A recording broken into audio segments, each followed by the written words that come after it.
बड़े बड़े भूत ले आके दारू नहीं हो जाही चुप। कैसे तोला लगी हवे बड़े बड़े भूत ले आके दारू नहीं हो जाही चुप। झुपते हवे पंडा पंडा पकड़ के डंडा झुपत हवे पंडा पकड़ के डंडा झुपत हवे पंडा।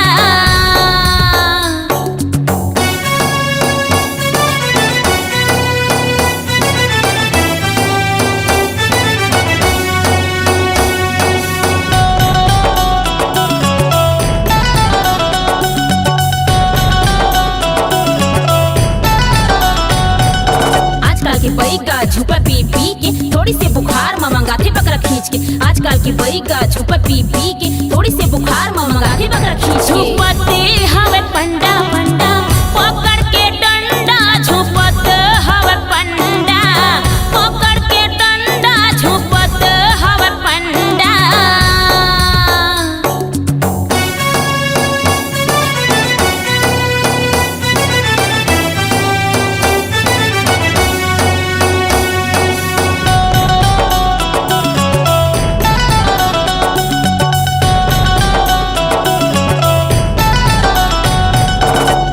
दो हफ्ता पीसीएस रिंगाथे बीमारी हो जाथे ता भूत हा बताथे।